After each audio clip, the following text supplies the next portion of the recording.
के एपिसोड में आप सभी का बहुत स्वागत है। आपके साथ मैं रचना बंसल। हम महिलाएं, खास शो महिलाओं पर ही बेस्ड है, महिलाओं से ही बातें होती है। महिलाएं जो कि सृष्टि की जननी कही जाती हैं, लेकिन आजकल कुछ समस्याएं हैं जो फीमेल्स को बहुत ज़्यादा परेशान कर रही हैं, जिसमें कंसीव ना करना भी एक बड़ी प्रॉब्लम है। और अलग अलग रीज़न है, वो रीज़न क्या हो सकते हैं, उन्हें कैसे दूर किया जा सकता है और कैसे इस प्रॉब्लम से छुटकारा मिल सकता है, इन सभी सवालों का जवाब आज हम जानेंगे। हमारे साथ स्टूडियो में खास मेहमान हैं और देश की जानी मानी IVF स्पेशलिस्ट के तौर पर भी जानी जाती हैं। डॉक्टर गौरी अग्रवाल हमारे साथ में है, डॉक्टर कृति तिवारी हमारे साथ में है। डॉक्टर गौरी, मैंने आपके बहुत से वीडियोस भी देखे हैं और जब बॉस ने कहा कि डॉक्टर गौरी का इंटरव्यू लीजिए, तो खासियत ये थी कि आप बहुत खुलकर बात करती हैं, भले ही वो मेल की बातें हैं या फीमेल की बातें हैं। तो मैं चाहूँगी खुलकर ही आज आप बात करें। ऑडियंस भी साथ में मौजूद है जो आपसे खुलकर ही आज सवाल भी करने वाली है। मैं सबसे पहले कर सकती हूँ, definitely I will try to answer the question. सबसे पहले मैं ये पूछना चाहूंगी, हम बड़ों से बहुत ज्यादा सुनते हैं टाइम पर बेबी कर लो, बाद में प्रॉब्लम आएगी। 10-20 साल पहले ये प्रॉब्लम नहीं थी, लेकिन आज कंसीव ना करना फीमेल्स को बहुत ज्यादा टेंशन दे रहा है। सो रचना, मुझे ना वो स्टार्ट नहीं करना reasons of infertility 1 2 3 4 5। I want to talk कि जब पेशेंट्स क्लिनिक पे आते हैं उनके पास एक पूरी फाइल होती है, उन्होंने सारे डॉक्टर्स को दिखाया होता है, सारे एटलीस्ट फीमेल के 50 अल्ट्रासाउंड होते हैं एंड दे हैव इतनी सारी मॉनिटरिंग करके, इतनी बार दवाइयाँ खा के, एंड स्टिल वो कहते हैं बेबी नहीं हो रहा। बट उन रिपोर्ट्स में एक रिपोर्ट मिसिंग होती है और वो होती है शुक्राणु का टेस्ट, स्पर्म एनालिसिस। क्योंकि आई थिंक जब हम जाते हैं दिखाने तो सबसे इम्पॉर्टेंट चीज़ है कि मेल टेस्टिंग सबसे लास्ट में होती है। एंड आजकल 50% फीमेल प्रॉब्लम्स हैं, 50% मेल प्रॉब्लम्स हैं। सो सबसे इम्पॉर्टेंट चीज़ है कि अगर आपको 1 साल शादी के हो गए हैं, आप ट्राई कर रहे हैं और आपको बच्चा नहीं हो रहा है ना, मेल और फीमेल्स की दोनों की टेस्टिंग मैंडेटरी है।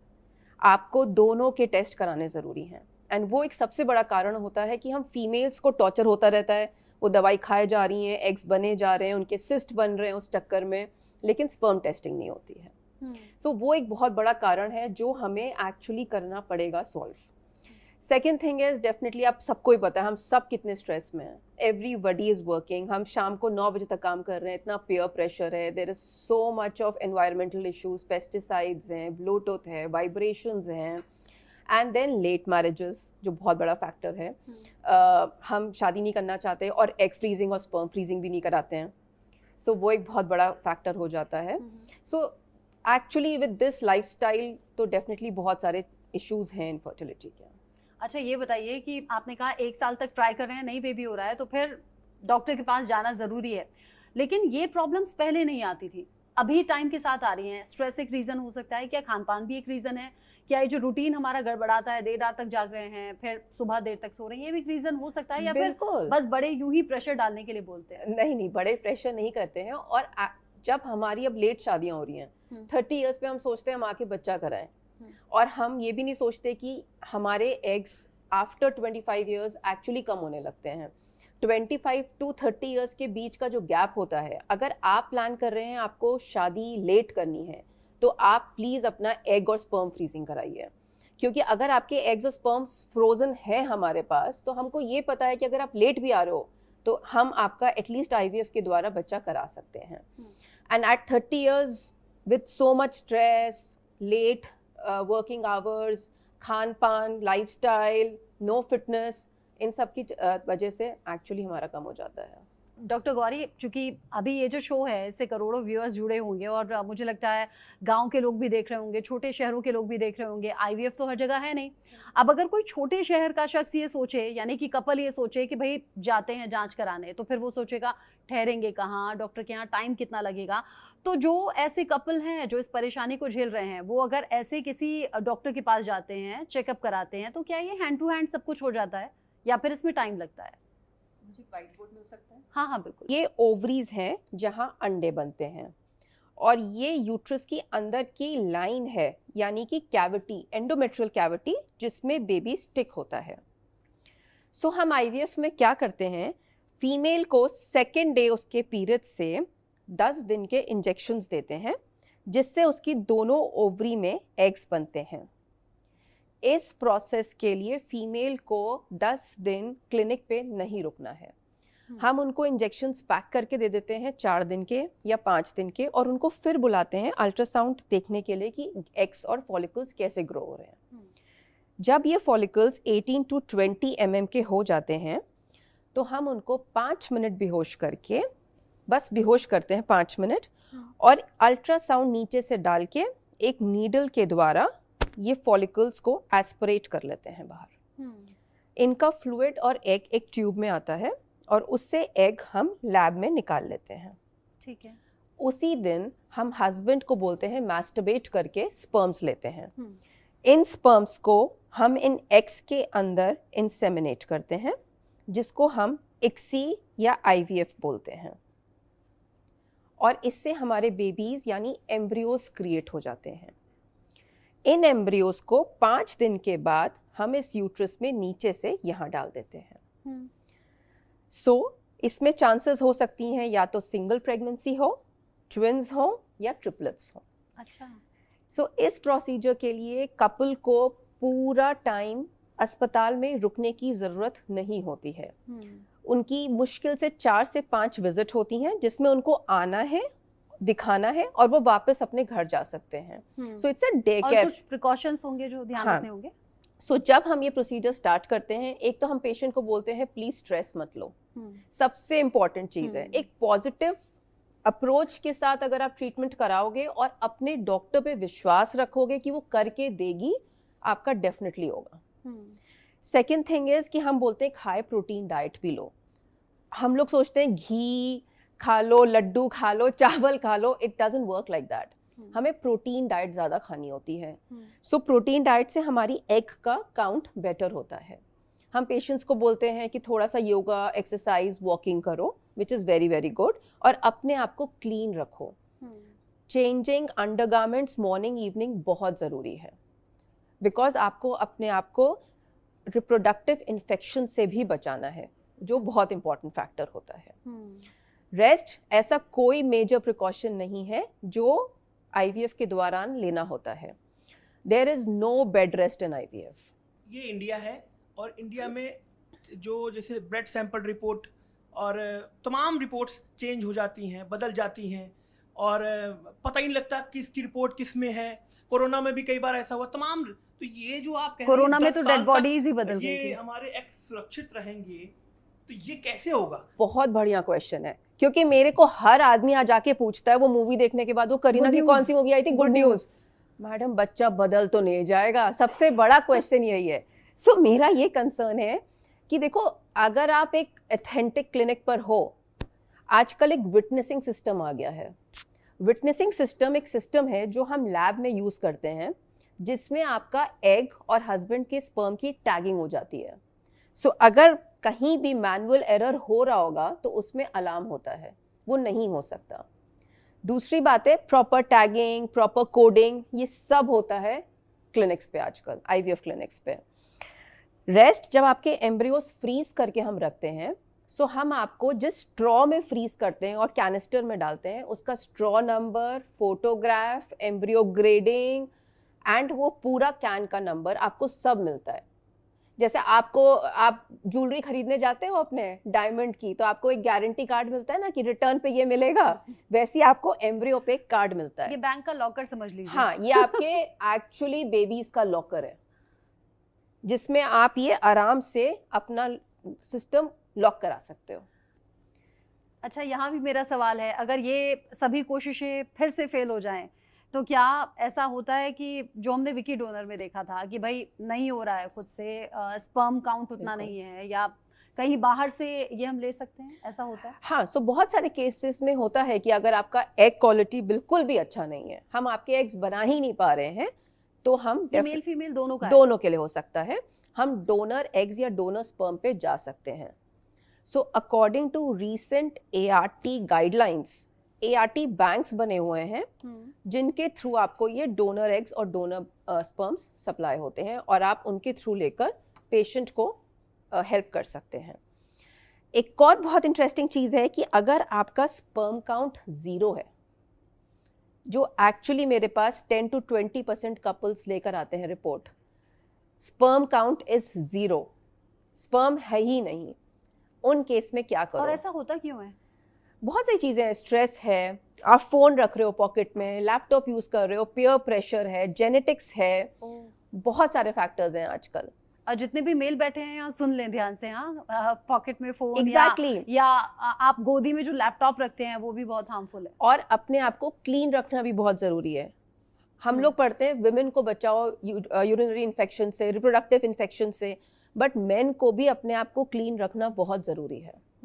बिकॉज अगर मेन को भी इन्फेक्शन हो रहा है तो वो पीछे जाके उनकी ट्यूब्स को ब्लॉक करेगा जो स्पर्म को बाहर निकालता है।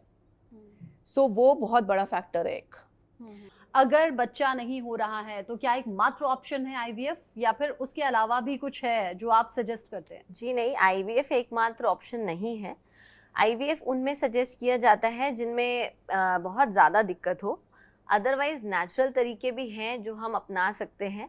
यदि आपकी एज 35 से कम है और आपकी शादी को 2-3 साल हुए हैं, प्रेगनेंसी नहीं आ रही है, तो हम नॉर्मल कपल की जांचें कराते हैं। उसमें एक सीमन एनालिसिस होता है, अल्ट्रासाउंड करके या ब्लड से एक AMH लेवल चेक करके उसकी एग्स देख सकते हैं फीमेल के कि उनमें एग क्वालिटी या क्वांटिटी ठीक है या नहीं। साथ ही एक ट्यूबल पिटेंसी का टेस्ट होता है जिसमें ये पता चलता है कि महिला की दोनों फेलोपियन ट्यूब्स जिसमें बच्चा बनता है एक्चुअली में वो खुली है या नहीं। उसमें से कम एक ट्यूब खुली होनी चाहिए। यदि एक ट्यूब खुली है और हर महीने उसको पीरियड आ रहा है, रेगुलरली अंडा बन रहा है, स्पर्म टेस्ट भी नॉर्मल आया है, तो फिर हम नेचुरल तरीके से उसको एग बनने की दवाइयाँ दे सकते हैं। अंडा जो है उसको मॉनिटर कर सकते हैं अल्ट्रासाउंड द्वारा या किट्स द्वारा। ओव्यूलेशन किट्स भी आती हैं जो कि फीमेल्स घर में ही यूज़ कर सकती हैं और देख सकती हैं कि उनका ओव्यूलेशन किस टाइम पे हो रहा है, और वो उस टाइम पे नेचुरल संबंध भी बना सकती हैं, क्योंकि कई बार हमें पता ही नहीं होता कि हमारा फर्टाइल पीरियड क्या है, कौन सी विंडो में हमें कांटेक्ट मेंटेन करना चाहिए जिससे प्रेगनेंसी होती है। या फिर आप हमारी सहायता लेके अल्ट्रासाउंड में भी ये मॉनिटर करवा सकते हैं कि अंडा कब तैयार है। उसको फोड़ने के लिए हम एक इंजेक्शन भी दे सकते हैं ताकि वो हम देख सकें कि वो फूट गया है, और उसके बाद हम स्पर्म्स, अगर थोड़ा बहुत मोटिलिटी में कुछ कमी है स्पर्म्स के या शेप में थोड़ा बहुत 1-2% अबनॉर्मेलिटी ज़्यादा है, तो हम उसको वॉश करके IUI भी कर सकते हैं जिसमें हम स्पर्म को यूट्रस के अंदर छोड़ देते हैं ताकि वो उसको डिस्टेंस कम ट्रैवल करना पड़े और वो ट्यूब में जाके एग से मिलके नेचुरली भी प्रेगनेंसी दे सके। तो ये कुछ नेचुरल तरीके भी होते हैं जो हम फॉलो कर सकते हैं। IVF को लेकर गांव देहात में, छोटे शहरों में या कस्बों में काफ़ी लोग भ्रमित हैं कि इसके साइड इफ़ेक्ट ज़्यादा होते हैं। तो किस तरह के साइड इफ़ेक्ट होते हैं जिससे लोगों को पता चले कि इसके साइड इफ़ेक्ट वाकई नुकसानदेह होते हैं, या लोगों में किस तरह की जो भ्रमित करने वाली बातें जो आमतौर से हैं वो किस तरह की बातें हो सकती हैं? IVF के बारे में बहुत सारे मिथ होते हैं, जैसे कि पूरे 9 महीने बेड पे ही लेटे रहना पड़ेगा, बिल्कुल हिल नहीं सकते, काम नहीं कर सकते। ये तो सबसे बड़ा मिथ है।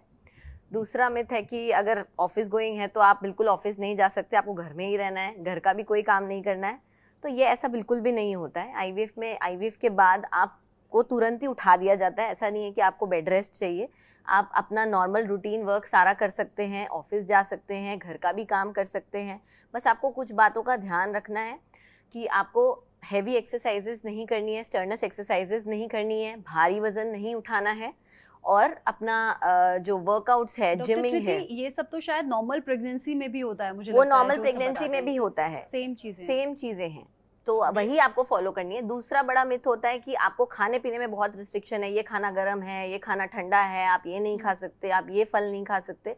तो ये भी सबसे बड़ा मिथ है। ऐसा कुछ नहीं है, आप सारे फल खा सकते हैं। बस एक कच्चा पपीता है जो आपको नहीं खाना चाहिए, उसमें अबॉर्टिफिशेंट होता है, यानी कि वो गर्भ को गिराने की क्षमता रखता है, तो वो नहीं खाना है।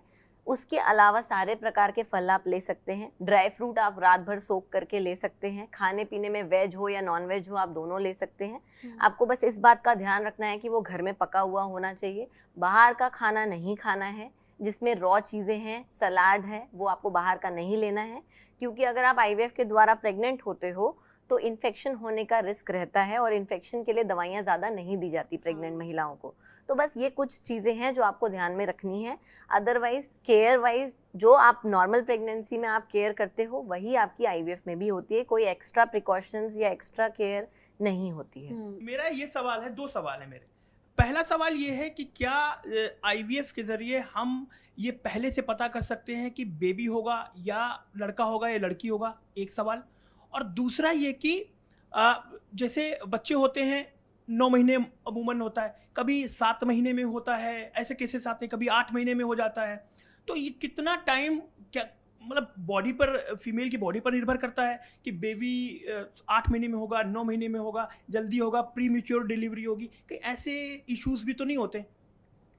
देखिए आईवीएफ में जनरली ऐसा सिंगल प्रेगनेंसी ही हमारा एम होता है कि हम एक बच्चा ट्रांसफ़र करें और वो जेनेटिकली हेल्दी बच्चा ट्रांसफ़र करें ताकि सिंगल प्रेगनेंसी ही हो जिसमें कि औरतों को कॉम्प्लिकेशंस कम हो, क्योंकि जितने ज़्यादा बेबीज़ डालेंगे, जितने ज़्यादा प्रेगनेंसी होगी, ट्विन्स होंगे, ट्रिपलेट्स होंगे, उतना ज़्यादा रिस्क होता है कि बच्चा टाइम से थोड़ा पहले होगा या प्रेगनेंसी में कॉम्प्लिकेशन जैसे बीपी होना, शुगर होना, ये सब हो सकता है अगर औरतों की एज भी अगर ज़्यादा है, 35 से ज़्यादा है।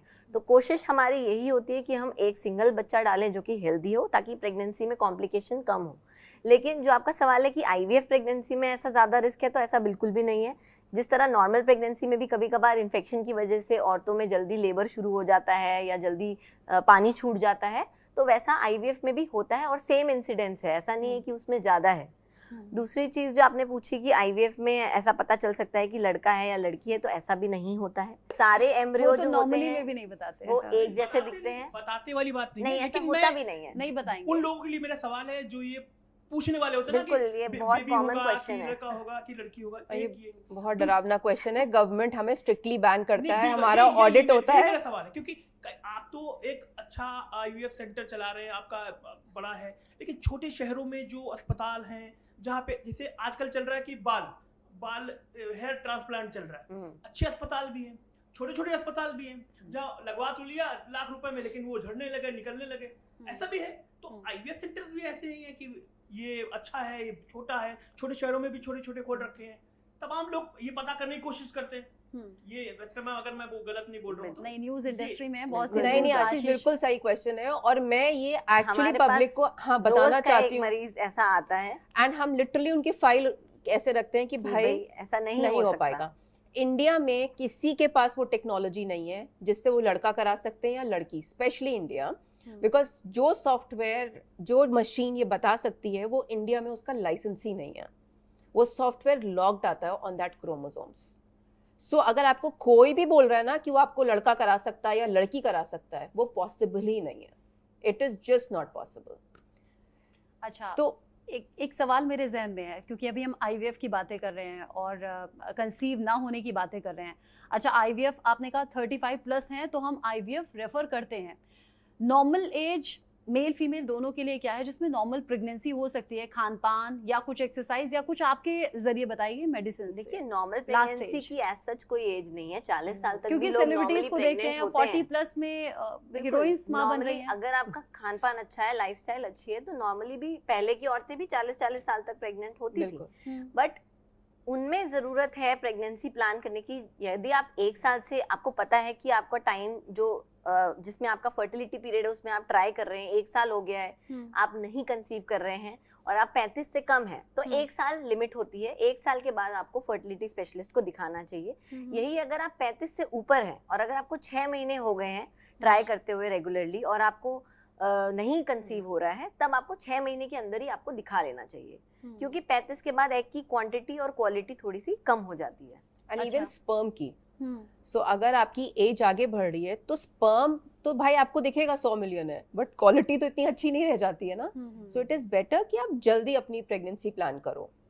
अच्छा, बड़े बूढ़े कहते थे ना, शादी होती तो बच्चा, शादी जल्दी करो, बच्चा जल्दी करो। आई मीन आप काम भी कर सकते हो अपनी शादी बच्चे करते करते ना। क्योंकि आपने बड़े बूढ़ों का जिक्र किया और मनीषा ने एक खबर मुझे बताई थी जिसमें 65 साल की फीमेल थी, 70 साल के मेल थे और बच्चा हुआ, मतलब करिश्मा हुआ, मेनोपॉज भी हो जाता है या नहीं पता उनका क्या था। ऐसा कैसे पॉसिबल हो सकता है? सो जिन लोगों के पीरियड्स बंद भी हो जाते हैं, हाँ। जैसे 45 इयर्स या 46 इयर्स पे भी, तो फिर आप बाहर से एग्स लेकर, डोनर एग्स लेकर और हस्बैंड के स्पर्म्स लेके बेबी बना के फीमेल में डाल सकते हैं। अच्छा, लेकिन ये गांव की खबर है। हाँ, तो तो वहाँ पे भी उन्होंने एक IVF सेंटर पे ही कराया था, जिस पे अच्छा। बहुत कंट्रोवर्सी हुई थी, ओह, बिकॉज नया ART बिल ये कहता है कि अबव 50 इयर्स फीमेल इज नहीं नॉट कर allowed to do IVF। Sidhu Moosewala में यही issue था। एग्जैक्टली यही यह issue। इशू आया था। सिद्धू 50 मूसेवाला से पहले भी एक खबर थी, बहुत मतलब वो पहले आम लोग थे। जब लॉ नहीं था हाँ। तब आप कर लोग सकते थे। 65 70 अच्छा, पे भी करते थे, लेकिन हम्म। वो औरत के लिए बहुत रिस्की हो जाता है वो प्रेगनेंसी। उनको बहुत कॉम्प्लिकेशंस होने के चांसेस होते हैं, इवन डेथ का भी चांस होता है। तो इसीलिए गवर्नमेंट ने ये बैन लगा दिया है कि 50 साल के ऊपर औरतों को IVF की सुविधा ना हो, ताकि ऐसी मॉर्टेलिटी ना हो औरतों में। आपसे मेरा एक सवाल है कि फीमेल्स को ज्यादातर प्रॉब्लम्स ये आती हैं, पीरियड्स बहुत आगे पीछे होते हैं, अमूमन 28 दिन 30 दिन में, लेकिन कभी कभी अब 1.5 महीने आगे हो जाता है, कभी 1 महीना आगे हो जाता है, तो उसके लिए क्या करना चाहिए? सबसे इम्पोर्टेंट सवाल देखिए, इंडिया में या स्पेसिफिकली एशिया में अगर आप देखेंगे तो 90% औरतों को PCOD की दिक्कत होती है। PCOD की दिक्कत में जो ये PCOD होता क्या है? PCOD मतलब कि ओवरीज में सिस्ट हो जाना। अच्छा। औरतों का वजन अगर ज़्यादा है या हार्मोनल प्रॉब्लम्स है, ये जेनेटिक भी होता है, हमारे इन्वायरमेंट की वजह से भी होता है, या अगर आपका वेट बचपन से ही ज़्यादा है, आप मोटापे के शिकार हैं, इन केसेस में भी ओवरीज में जो है एंड्रोजन यानी कि मेल हार्मोन काफ़ी ज़्यादा मात्रा में होता है, जिसकी वजह से वो अंडेदानी में अंडे बनने से रोकता है और अंडों को प्रॉपर ग्रो नहीं होने देता। जब अंडा मैच्योर होता है, फूटता है और प्रेगनेंसी नहीं आती, तभी महिला को महीना आता है। अगर अंडा बन ही नहीं रहा है या फूट ही नहीं रहा है तो उसकी साइकिल जो है वो बहुत लंबी चली जाती है, 1-1.5 महीना 2 महीना, उसको महीना ही नहीं आता क्योंकि अंडा ही नहीं बन रहा बॉडी में। तो ये ठीक करने के लिए सबसे इम्पोर्टेंट है लाइफस्टाइल। आपको अपना लाइफस्टाइल बहुत ही अच्छा रखना है, आपको अपना वेट जो है, अपना BMI जो है आपकी रेंज में होना चाहिए, आपको मोटापा बिल्कुल भी नहीं रखना है। मेरा आपसे एक सवाल है कि ये जो आप IVF टेक्नोलॉजी के बारे में बता रही हैं, तमाम चीजें, आम आदमी कितना खर्च करेगा एक बेबी के लिए? उसको कितना तक खर्च करना पड़ेगा मोटा माटी? ये बहुत अच्छा सवाल है और इसमें मैं एक्चुअली एक बात बताना चाहती हूँ। IVF में ना क्लिनिक को भी खर्चा आता है। पेशेंट को ऐसा लगता है कि क्लिनिक्स को IVF का कोई खर्चा नहीं है, उनको सिर्फ ऑपरेशन ही तो करना है, बट ऐसा नहीं है। अच्छा, इसमें ऑपरेशन भी होना है? अंडा तो निकालते हैं ना, अच्छा, अंडा निकालेंगे, स्पर्म अंदर डालेंगे, तो स्मॉल एक IVF OT होती है जहाँ पे सारा काम होता है। इसमें कोई कट नहीं लगेगा? कोई कट नहीं है, नहीं है। कोई सर्जरी नहीं है, कोई बेड रेस्ट नहीं है। अब पेशेंट जब आता है तो उसको 10 दिन के इंजेक्शंस देते हैं जो उसके पैकेज में है, ठीक है। ये जो इंजेक्शंस हैं ये बहुत बहुत इंपॉर्टेंट होते हैं क्योंकि इसी से एग्स बनते हैं। सो हम क्लिनिक्स तो खैर बहुत अच्छे रिकॉम्बिनेंट इंजेक्शंस यूज़ करते हैं जिनकी क्वालिटी अच्छी है, बिकॉज एग अच्छा नहीं हुआ तो सब खत्म हो जाएगा। उसके बाद जब हम एग्स निकालते हैं तो लैब के अंदर पूरा मीडिया, सोचिए जो कुदरत यूट्रस के अंदर बच्चा बना रही है वही काम हमको लैब में करना है। तो सामान जो इस्तेमाल होता है, मीडिया यूज़ होता है, मैन पावर है, इतनी मशीनरी लगी हुई है, उन सब का भी खर्चा है। सो कहीं ना कहीं जाके IVF का लगभग 1.5 से 1.5 लाख तक खर्चा पड़ता है, जिसमें हम सिर्फ हस्बैंड का स्पर्म और वाइफ का एग्स लेते हैं, कंप्लीट पूरा प्रोसेस। लेकिन अगर आपको बाहर से एग्स लेने हैं या फिर आपको अपना टीसा यानी टेस्टिकुलर बायोप्सी करानी है, जो एडिशनल प्रोसीजर्स हैं, या डोनर स्पर्म पे जाना है। तीसरा नहीं समझा।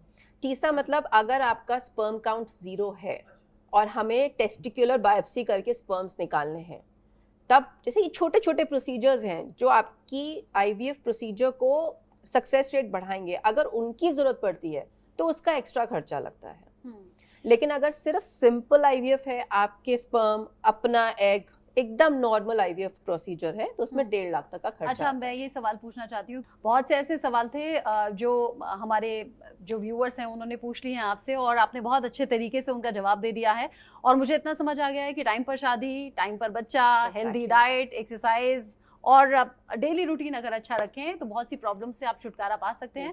बाकी अगर कोई प्रॉब्लम है तो डॉक्टर गौरी हैं ही, डॉक्टर कृति हैं ही। बहुत शुक्रिया doctor Gauri, Thank you. Doctor Thank you, Kriti, Rachna. हम Thank you, महिलाएं शो पर everybody. आने बस के एक ही लिए। चीज बोलना चाहूंगी, अगर टाइम पे शादी नहीं भी करनी है तो अपने एग और स्पर्म एग्स फ्रीज फ्रीज करा बिल्कुल। लीजिए। एग और स्पर्म फ्रीज करा सकते हैं और इन प्रॉब्लम से छुटकारा पा सकते मैं हैं। एक चीज़ ज़रूर बोलना चाहूँगी, अगर किसी को भी बच्चा करना है और उसे बच्चा नहीं हो रहा है ना, सो प्लीज़ एक फर्टिलिटी स्पेशलिस्ट से मिलो। I mean seriously, fertility specialist उसी नज़रिया से देखता है कि आपको वो बच्चा कराने में ना जल्दी मदद करेगा एंड आप घूमोगे नहीं इधर उधर। So that is very important.